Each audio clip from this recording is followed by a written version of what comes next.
Hello, അമ്മ മനസ്സിൻ്റെ പുതിയൊരു എപ്പിസോഡിലേക്ക് എല്ലാവർക്കും സ്വാഗതം.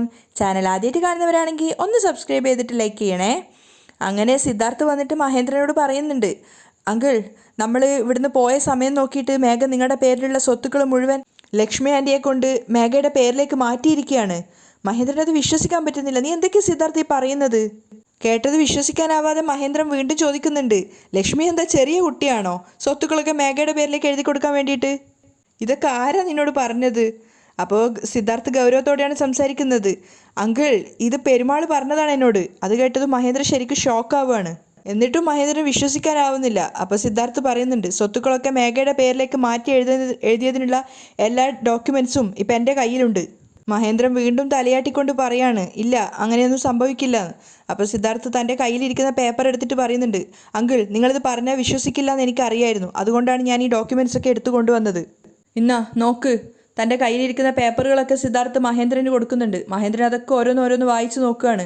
ശരിക്കും അയാൾ ഷോക്കായി പോയിട്ടുണ്ടായിരുന്നു. കാരണം ഒരിക്കലും സംഭവിക്കില്ല, അല്ല അങ്ങനെ ഒരു കാര്യം നടക്കില്ല എന്ന് വിശ്വസിച്ചൊരു കാര്യം നടന്നു എന്നുള്ളത് അയാളെ വിശ്വസിക്കാൻ തന്നെ പറ്റുന്നില്ല. അയാൾ ശരിക്കും ക്ഷീണിച്ചിട്ട് അവിടെ ആ സോഫയിൽ ഇരിക്കുകയാണ്. അപ്പോൾ സിദ്ധാർത്ഥിനും ചെറുതായിട്ട് ഭയമാവുന്നുണ്ട്. കാരണം ഹാർട്ട് അറ്റാക്ക് വന്നൊരു മനുഷ്യനാണ്, എന്തെങ്കിലും സംഭവിക്കുമോ എന്നൊക്കെ സിദ്ധാർത്ഥിനും പെട്ടെന്ന് ഹൃദയത്തിന് ഷോക്ക് താങ്ങാനാവില്ലല്ലോ. അപ്പോൾ കരയുന്നൊരവസ്ഥയിലാണ് മഹേന്ദ്രൻ ഉണ്ടായിരുന്നത്. അയാൾ സിദ്ധാർത്ഥിനോട് പറയുന്നുണ്ട്, സിദ്ധാർത്ഥ്, എന്തൊക്കെ ഈ വീട്ടിൽ നടക്കുന്നത്? മഹേന്ദ്രന് വല്ലാതെ വേർക്കാൻ തുടങ്ങിയിട്ടുണ്ടായിരുന്നു. അപ്പോൾ അയാൾ പറയുന്നുണ്ട്, ഇല്ല, ലക്ഷ്മി ഇങ്ങനെയൊന്നും ചെയ്യില്ല. അവളായിരിക്കില്ല എഴുതി കൊടുത്തത്. മേഘ എന്തെങ്കിലുമൊക്കെ തട്ടിപ്പ് കാണിച്ച് ചെയ്തതായിരിക്കും. മേഘയുടെ സ്വഭാവം നിനക്ക് അറിയാവുന്നതല്ലേ. അവൾ എന്തെങ്കിലും ഫ്രോഡ് തരം കളിച്ചതായിരിക്കും. വാ, നീ വാ, നമുക്ക് ലക്ഷ്മിയോട് ചോദിക്കാം, വാ എന്നൊക്കെ പറഞ്ഞ് ഒരുതരം വിരളി പോകേണ്ട ഒരു അവസ്ഥയിലാണ് ഉണ്ടായിരുന്നത് മഹേന്ദ്രൻ. അയാൾ സിദ്ധാർത്ഥിനെയും കൂട്ടിയിട്ട് ലക്ഷ്മിയുടെ അടുത്തേക്ക് പോവാണ്. ലക്ഷ്മി ഇതൊന്നും അറിയാതെ പൂജാമുറിയിലാണ് ഉണ്ടായിരുന്നത്. അവർ പ്രാർത്ഥിച്ചുകൊണ്ടിരിക്കുന്ന സമയത്ത് മഹേന്ദ്രൻ വന്ന് വിളിക്കുകയാണ്, ലക്ഷ്മി, എന്തൊക്കെയാണ് നീ ചെയ്തു വെച്ചിരിക്കുന്നത്? അപ്പോൾ ലക്ഷ്മിക്കൊന്നും മനസ്സിലാകുന്നില്ല. എന്താ ഏട്ടാ നിങ്ങൾ ഈ പറയുന്നത്? എന്നാ നോക്ക് നോക്ക് എന്ന് പറഞ്ഞിട്ട് ആ പേപ്പറുകൾ കൊടുക്കുകയാണ്. എന്താ ഏട്ടാ ഇത്? നീ തന്നെ വായിച്ചു നോക്ക്, നീ തന്നെ വായിച്ചു നോക്ക് എന്ന് പറഞ്ഞിട്ട് അയാൾ വെപ്രാളത്തോടെ ആ പേപ്പറുകളൊക്കെ കൊടുക്കുകയാണ്. അപ്പോൾ ലക്ഷ്മി അതൊക്കെ വാങ്ങിയിട്ട് വായിച്ചു നോക്കുന്നുണ്ട്. അപ്പോഴേക്കും ലക്ഷ്മി ആകെ ടെൻഷനായിട്ട് വേർക്കാൻ തുടങ്ങുകയാണ്. അവർ കരയുന്നുണ്ട്. അപ്പോൾ മഹേന്ദ്രൻ ചോദിക്കുന്നുണ്ട്, ഇതൊക്കെ സത്യമാണോ ലക്ഷ്മി? ഇതൊക്കെ സത്യമാണോ പറ.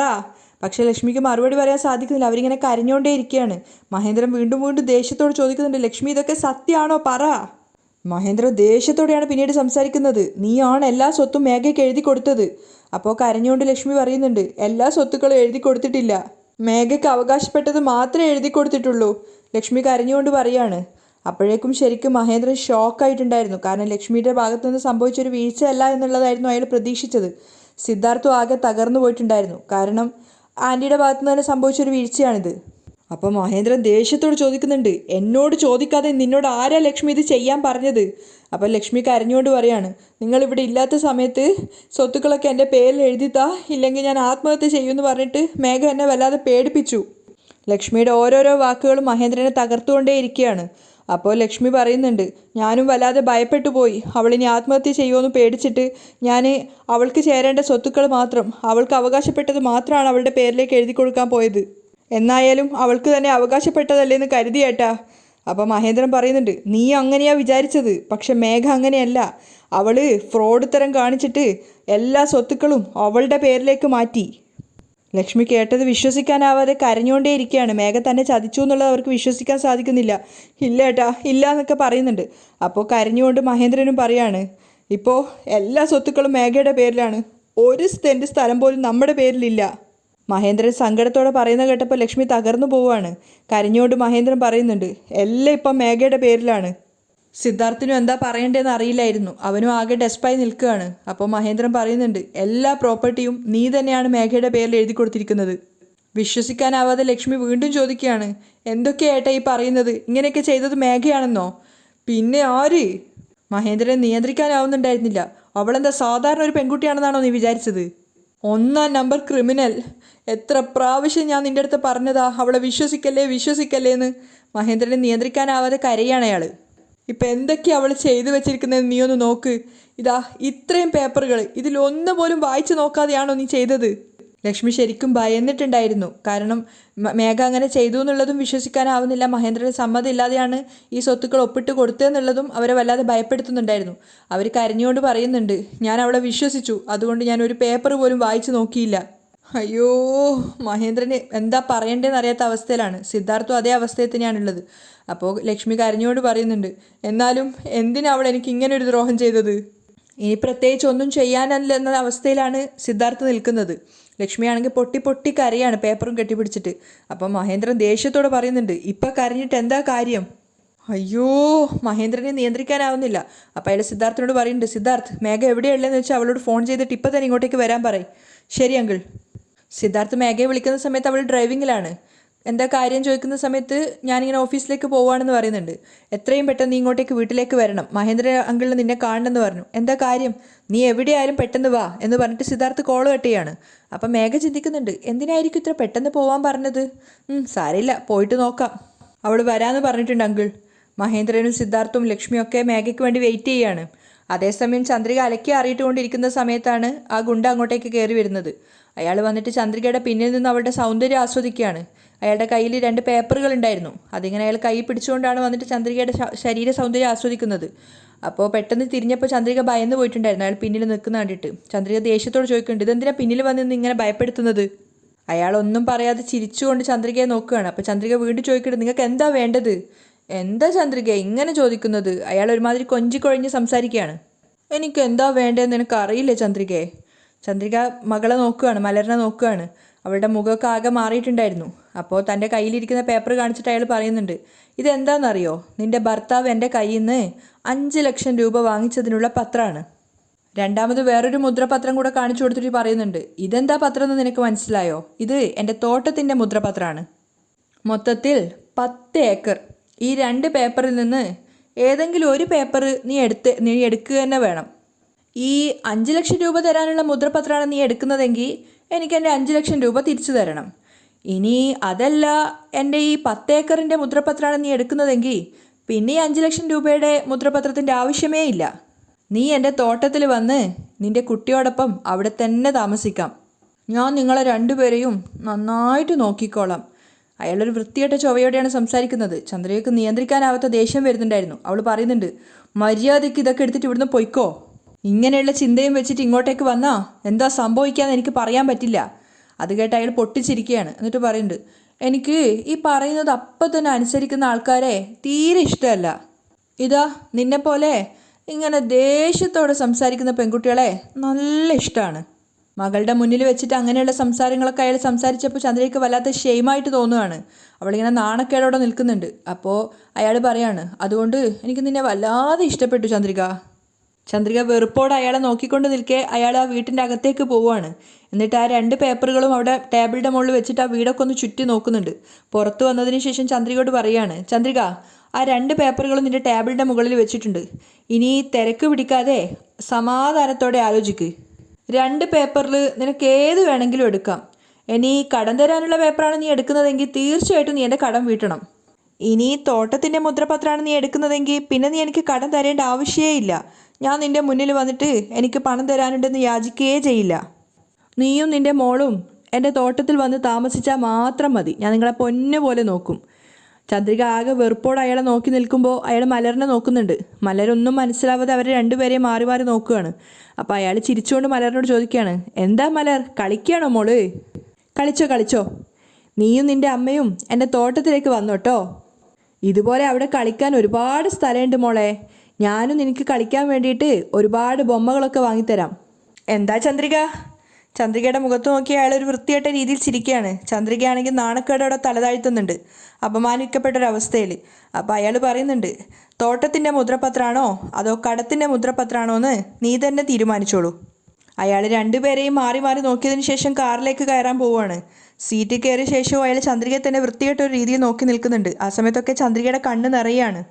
അയാൾ അവിടുന്ന് പോയതിന് ശേഷം മലര് വന്നിട്ട് ചന്ദ്രികയോട് ചോദിക്കുന്നുണ്ട്, അമ്മ ആരാ അമ്മ അയാൾ? എന്തിനാ അമ്മ അയാൾ ഇങ്ങനെ എപ്പോഴും ഇടയ്ക്കിടയ്ക്ക് വന്ന് നമ്മളിങ്ങനെ പേടിപ്പിക്കുന്നത്? അപ്പോൾ കണ്ണീര് തുടച്ചുകൊണ്ട് ചന്ദ്രിക പറയാണ്, ആ മഹേഷ് വാങ്ങിച്ച കടത്തിന് ഇപ്പം നമ്മൾ അയാൾക്ക് മുന്നിൽ ഇങ്ങനെ കഷ്ടപ്പെട്ടിട്ട് മറുപടി പറയേണ്ട അവസ്ഥയിലാണ്. എല്ലാം തലയിലെഴുത്താണ്. ചന്ദ്രികയ്ക്ക് കരച്ചിൽ നിയന്ത്രിക്കാനാവുന്നില്ല.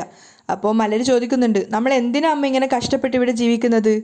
നമുക്ക് മുത്തശ്ശൻ്റെ വീട്ടിലേക്ക് പോവാം അമ്മ, വാ അമ്മ. അത് കേട്ട് ചന്ദ്രിക മകളെ നോക്കുകയാണ്. എന്നിട്ട് പറയുന്നുണ്ട്, എന്തൊക്കെ ആയാലും ശരി നമ്മൾ ഇവിടെ തന്നെ താമസിക്കണം. എന്നിട്ട് നേരെ അവൾ അകത്തേക്ക് കയറി പോവുകയാണ്. അപ്പം തന്നെ മേശയുടെ മുകളിൽ അയാൾ വെച്ചിട്ടുള്ള ആ പേപ്പർ കാണുന്നുണ്ട്. അത് കണ്ടിട്ട് ചന്ദ്രിക ഒന്നുകൂടെ കരഞ്ഞിട്ട് അവിടെ ഇരിക്കുകയാണ്. മേഘ വീട്ടിലെത്തുമ്പോഴേക്കും എല്ലാവരും അവൾക്ക് വേണ്ടി കാത്തിരിക്കുകയാണ്. ലക്ഷ്മിയാണെങ്കിൽ പേപ്പറും കയ്യിൽ വെച്ചിട്ട് കരഞ്ഞുകൊണ്ടേ ഇരിക്കുന്നുണ്ട്. ഒന്നും അറിയാതെയാണ് മേഘ കയറി വന്നിരിക്കുന്നത്. അവൾ വന്നപ്പോൾ അമ്മ കരയുന്നതൊക്കെ കാണുന്നുണ്ട്. അവൾ വന്നിട്ട് അച്ഛനോട് ചോദിക്കുകയാണ്, എന്താ അച്ഛാ പെട്ടെന്ന് എന്നോട് എന്തൊക്കെയോ സംസാരിക്കാനുണ്ട്, വേഗം വരാൻ വേണ്ടി പറഞ്ഞത്? എന്താ കാര്യം അച്ഛാ, പറയ്. അത് കേട്ട സമയത്ത് ക്രോധത്തോടു കൂടിയാണ് മഹേന്ദ്രനും ലക്ഷ്മിയും സിദ്ധാർത്ഥും എല്ലാവരും മേഘയെ നോക്കുന്നത്. മേഘക്കാണെങ്കിൽ ഒന്നും മനസ്സിലായിട്ടില്ല. മേഘ പറയുന്നുണ്ട്, എന്താ അച്ഛാ അച്ഛനോട് ചോദിക്കുന്നേ, പറ. അപ്പോഴേക്കും മഹേന്ദ്രൻ്റെ നിയന്ത്രണം വിട്ടിട്ടുണ്ടായിരുന്നു. അയാൾ ദേഷ്യത്തോടെ പറയാണ്, നിർത്ത്. ഇനി മേലാൽ എന്നെ അച്ഛാന്ന് നിന്റെ വായ കൊണ്ട് വിളിക്കരുത്. എന്നെ അച്ഛാന്ന് വിളിക്കാനുള്ള എല്ലാ അർഹതയും നീ നശിപ്പിച്ചു കളഞ്ഞു. മേഘയ്ക്ക് കാര്യം മനസ്സിലായിട്ടില്ല. അവൾ പറയുന്നുണ്ട്, എന്താന്ന് വ്യക്തമായിട്ട് പറ. ഓ, പറഞ്ഞാലേ നിനക്ക് മനസ്സിലാവൂ അല്ലേ? മഹേന്ദ്രൻ ദേഷ്യത്തോടെ ചോദിച്ചിട്ട് ലക്ഷ്മിയുടെ കയ്യിലിരുന്ന മുദ്രപത്രം എടുത്തിട്ട് മേഘയ്ക്ക് നേരെ നീട്ടുകയാണ്. മേഘ അത് വാങ്ങിയിട്ട് വായിച്ചു നോക്കുന്നുണ്ട്. അത് കണ്ടപ്പോൾ തന്നെ അവൾക്ക് കാര്യം മനസ്സിലായി. പക്ഷെ അവൾ കൂളായിട്ടാണ് അതിനെ കൈകാര്യം ചെയ്യുന്നത്. അവൾ ചോദിക്കുന്നുണ്ട്, ഓ ഇതാണോ കാര്യം? ഇതിലെന്ത് ഇത്ര വലിയ തെറ്റിരിക്കുന്നത്? അത് കേട്ട സമയത്ത് ലക്ഷ്മി അടക്കം എല്ലാവരും ഷോക്കായിട്ടും ദേഷ്യത്തോടെയും മേഘയെ നോക്കുകയാണ്. അപ്പം മേഘ പറയുന്നുണ്ട്, ഇതിലിത്ര വലിയ തെറ്റെന്താ ഉള്ളത്? എനിക്ക് ചേരേണ്ട സ്വത്തല്ലേ ഇത്, അതുകൊണ്ട് എഴുതി വാങ്ങി. എല്ലാവരും അന്തം വിട്ട് നിൽക്കുകയാണ് മേഘയുടെ മറുപടി കേട്ടിട്ട്. പക്ഷെ മുത്തശ്ശിക്ക് മാത്രം സന്തോഷമായി മേഘ അങ്ങനെ നിന്ന് പ്രതികരിക്കുന്ന കേട്ടപ്പോൾ. അപ്പോൾ മഹേന്ദ്രൻ ദേഷ്യത്തോട് ചോദിക്കുന്നുണ്ട്, എന്താ പറഞ്ഞത്? നിനക്ക് ചേരേണ്ട സ്വത്താണെന്നോ? ഓരാ പറഞ്ഞത്? മഹേന്ദ്രൻ ദേഷ്യത്തോട് അവൾക്ക് നേരെ കൈ ചൂണ്ടുകയാണ്. അപ്പം മേഘ ചോദിക്കുന്നുണ്ട്, എന്താ അച്ഛാ വയസ്സാകും തോറും മറവിയൊക്കെ വരികയാണോ? ലക്ഷ്മി അതിശയത്തോടെയാണ് മേഘയെ നോക്കുന്നത്. കാരണം മേഘ അത്രത്തോളം കോൺഫിഡൻസോടു കൂടിയാണ് സംസാരിക്കുന്നത്. എന്താ നിങ്ങൾ ഇങ്ങനെ നോക്കുന്നത്? ഞാൻ ജനിച്ചതിന് ശേഷമാണ് നിങ്ങൾക്ക് ഇത്രയധികം സ്വത്തുക്കൾ ഉണ്ടായത്. മേഘ കൂളായിട്ടാണ് സംസാരിക്കുന്നത്. ഞാൻ ജനിച്ച രാശിയിലാണ് നിങ്ങൾ ഇത്രയും സ്വത്തുക്കൾ വാങ്ങിയതെന്ന് പലതവണ നിങ്ങൾ തന്നെ എൻ്റെ അടുത്ത് പറഞ്ഞിട്ടുണ്ട്.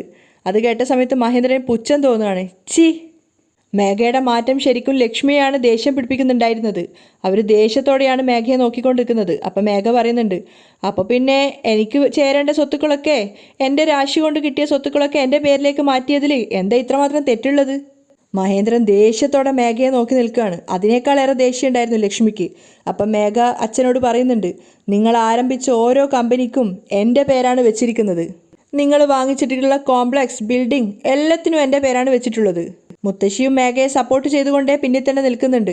മേഘ കോൺഫിഡൻസോടെ പറയാണ്, എൻ്റെ പേരിൻ്റെ രാശി കൊണ്ടാണല്ലോ വാങ്ങിയിരിക്കുന്ന ഓരോ ബിൽഡിങ്ങിനും ഓരോ കോംപ്ലക്സിനും എൻ്റെ പേര് തന്നെ വെച്ചത്. അപ്പോൾ നിങ്ങൾക്ക് ഇഷ്ടമുള്ള മേഘയെ ഇപ്പം എന്താ നിങ്ങൾക്ക് ഇഷ്ടമില്ലാത്തത്? മേഘയുടെ അഹങ്കാരം അതിര് കടന്ന് പോയിക്കൊണ്ടേയിരിക്കുകയാണെന്നുള്ളത് ലക്ഷ്മിക്ക് പോലും ദേഷ്യം പിടിപ്പിക്കുന്നുണ്ടായിരുന്നു. അപ്പം മേഘ ചോദിക്കുന്നുണ്ട്, എന്ത് വാങ്ങിച്ചാലും മേഘ മേഘ എന്നല്ലേ പേര് വെച്ചിരുന്നത്, പിന്നെന്തിനാ അങ്ങനെ ഒരു പേര് വെച്ചത്? അപ്പം മുത്തശ്ശനും സിദ്ധാർത്ഥമൊക്കെ ഇങ്ങനെ ഷോക്കായിട്ട് നിൽക്കുകയാണ് മേഘയുടെ സംസാരം കേട്ടിട്ട്. മഹേന്ദ്രനെ നിയന്ത്രിക്കാൻ സാധിക്കുന്നുണ്ടായിരുന്നില്ല. അയാൾ പറയുന്നുണ്ട്, മതി, നിർത്ത്. ചോദിക്കുന്ന ചോദ്യത്തിന് മാത്രം നീ ഉത്തരം പറ. എന്തിനു വേണ്ടിയിട്ടാണ് ലക്ഷ്മിയെ ബ്ലാക്ക് മെയിൽ ചെയ്ത് സ്വത്തുക്കളെല്ലാം നീ നിൻ്റെ പേരിലേക്ക് മാറ്റിയത്? അപ്പം മേഘ ചിരിച്ചുകൊണ്ട് പറയാണ്, ഇതിലെന്താ ഇത്ര വലിയ തെറ്റിരിക്കുന്നത്? നിങ്ങൾ വാങ്ങിച്ച ഓരോ സ്വത്തുക്കളും മേഘക്കാണെന്ന് പറഞ്ഞിട്ടല്ലേ നിങ്ങൾ വാങ്ങിച്ചത്? മഹേന്ദ്രൻ ദേഷ്യത്തോടെയും വിശ്വസിക്കാനാവാതെയും മേഘയെ നോക്കിയിരിക്കുകയാണ്. അപ്പം മേഘ ചോദിക്കുന്നുണ്ട്, ഇപ്പം അതൊക്കെ എൻ്റെ പേരിലാക്കിയതിന് നിങ്ങൾ എന്തിനു ഇത്രയധികം ദേഷ്യപ്പെടുന്നത്? ലക്ഷ്മിക്ക് അവരെ നിയന്ത്രിക്കാൻ സാധിക്കുന്നുണ്ടായിരുന്നില്ല. മേഘയുടെ ഓരോ അഹങ്കാരം നിറഞ്ഞ പ്രവൃത്തിയും അവരോട് ചെയ്ത ചതിയായിട്ടാണ് അവർക്ക് ഓർമ്മ വരുന്നത്. മാത്രമല്ല മഹേന്ദ്രൻ പറയുന്നുണ്ട്, കണ്ടില്ലേ ലക്ഷ്മി, തെറ്റ് ചെയ്തതും പോരാഞ്ഞ് അഹങ്കാരത്തോടു കൂടിയാണ് അവൾ സംസാരിക്കുന്നത്. ഇവളാണോ ആത്മഹത്യ ചെയ്യാൻ പോകുന്നതെന്ന് പറഞ്ഞിട്ട് നീ സ്വത്തുക്കളൊക്കെ എഴുതി കൊടുത്തത്? ഇവൾ ആത്മഹത്യ ചെയ്യില്ല, നമ്മളെ കൊണ്ട് ആത്മഹത്യ ചെയ്യിപ്പിക്കുകയാണ് ചെയ്യുക. മേഘയ്ക്കും വല്ലാതെ ദേഷ്യം വന്നിട്ടുണ്ടായിരുന്നു. അവൾ മഹേന്ദ്രനോട് പറയാണ്, അച്ഛാ നിർത്ത്. ഇപ്പം ഞാൻ എന്ത് തെറ്റ് ചെയ്തിട്ടാണ് ഒരു കുറ്റവാളിയെ നിർത്തുന്നത് പോലെ എന്നെ നിർത്തിയിട്ട് ഇങ്ങനെ ചോദ്യം ചെയ്യുന്നത്? അപ്പോഴേക്കും ലക്ഷ്മി ചാടി എഴുന്നേറ്റിട്ട് മേഘയുടെ കവിള് നോക്കി ഒന്ന് പൊട്ടിച്ചു കൊടുക്കുകയാണ്. മേഘ അതൊരിക്കലും പ്രതീക്ഷിച്ചിട്ടുണ്ടായിരുന്നില്ല, പ്രത്യേകിച്ചും ലക്ഷ്മിയുടെ ഭാഗത്ത് നിന്ന്. മുത്തശ്ശിയും ശരിക്കും ഷോക്കായിട്ടുണ്ടായിരുന്നു. മേഘ മാത്രമല്ല, ആരും ആ ഒരു തല്ല് പ്രതീക്ഷിച്ചിട്ടുണ്ടായിരുന്നില്ല, മഹേന്ദ്രൻ പോലും. അപ്പോൾ എല്ലാവരും ഇങ്ങനെ ഞെട്ടിയിട്ട് നോക്കി നിൽക്കുകയാണ്. അപ്പോൾ ലക്ഷ്മി മേഘയോട് പറയുന്നുണ്ട്, എന്നെ പറ്റിച്ചിട്ട് സ്വത്തുക്കൾ എഴുതി വാങ്ങിയത് മാത്രമല്ലാതെ അച്ഛനെതിരെ സംസാരിക്കുകയും ചെയ്യുന്നോ? എന്നിട്ട് മേഘയെ പൊതിരെ തല്ലിക്കൊണ്ടിരിക്കുകയാണ്. അപ്പോഴേക്കും മുത്തശ്ശി ഇടപെടുന്നുണ്ട്. അപ്പോഴേക്കും മുത്തശ്ശി വന്നിട്ട് ഇടയിൽ കയറിയിട്ട് ലക്ഷ്മിയോട് പറയാണ്, എന്താ ലക്ഷ്മി ഇത്? ചെറിയ കുട്ടിയല്ലേ അവള്, അറിയാതെ ഓരോന്ന് ചെയ്തെന്ന് വിചാരിച്ചിട്ട് അതിനിങ്ങനെ ദേഷ്യം പിടിക്കേണ്ട ആവശ്യമുണ്ടോ? അപ്പോഴേക്കും മുത്തശ്ശൻ എഴുന്നേറ്റിട്ട് പറയുന്നുണ്ട്, ഏയ് മരതകം, ഇതിനൊക്കെ നീയാണ് കാരണം. നിന്നെയാണ് ആദ്യം 4 അടിയടിക്കേണ്ടത്. ലക്ഷ്മിയാണെങ്കിൽ മേഘയുടെ കൈപിടിച്ച് മുന്നിലേക്ക് വലിക്കുകയാണ്. എന്നിട്ട് പറയുന്നുണ്ട്, ഞാൻ നിന്റെ സ്വത്തുക്കൾ, നിനക്ക് അവകാശപ്പെട്ട സ്വത്തുക്കൾ മാത്രം എഴുതി തരാമെന്നല്ലേ പറഞ്ഞത്? നീ എങ്ങനെയാ മുഴുവൻ സ്വത്തുക്കളും നിന്റെ പേരിലേക്ക് മാറ്റുക? അപ്പം മേഘ തിരിച്ചു ചോദിക്കുന്നുണ്ട്, നിങ്ങൾ സ്വത്ത് വാങ്ങിക്കുമ്പോൾ ഓരോ സ്വത്തുക്കളും എനിക്ക് വേറെ നിങ്ങൾക്ക് വേറെ എന്ന് വേറെ വേറെ ആയിരുന്നോ വാങ്ങിച്ചിരുന്നത്? ഒരു മറുപടി ഇല്ലാതെ നിൽക്കുകയാണ് ലക്ഷ്മിയും മഹേന്ദ്രനും. ആ സമയത്ത് മേഘ ചോദിക്കുന്നുണ്ട്, എല്ലാ സ്വത്തുക്കളും മേഘയ്ക്ക് മാത്രമാണെന്ന് കരുതിയിട്ടല്ലേ വാങ്ങിയത്? അതുകൊണ്ടാണ് മുഴുവൻ സ്വത്തുക്കളും ഞാൻ തന്നെ എടുത്തത്. മേഘ ഒരു കൂസലുമില്ലാതെ പറയാണ്. ലക്ഷ്മിയുടെ നിയന്ത്രണം വിട്ടിട്ട് അവർ ദേഷ്യത്തോടെ എടീ എന്ന് പറഞ്ഞിട്ട് അടിക്കാൻ വേണ്ടി കയ്യോങ്ങുന്ന സമയത്ത് മേഘ അവരുടെ കൈ കയറി പിടിക്കുകയാണ്. എല്ലാവരും ഷോക്കായിട്ട് നിൽക്കുകയാണ് മേഘ ലക്ഷ്മിയുടെ കൈ കയറി പിടിച്ച സമയത്ത്. മേഘയുടെ അങ്ങനെ ഒരു പ്രതികരണം അവരാരും പ്രതീക്ഷിച്ചിട്ടുണ്ടായിരുന്നില്ല. അവിടെയാണ് ഇന്നത്തെ എപ്പിസോഡ് വൈൻഡപ്പ് ചെയ്യുന്നത്.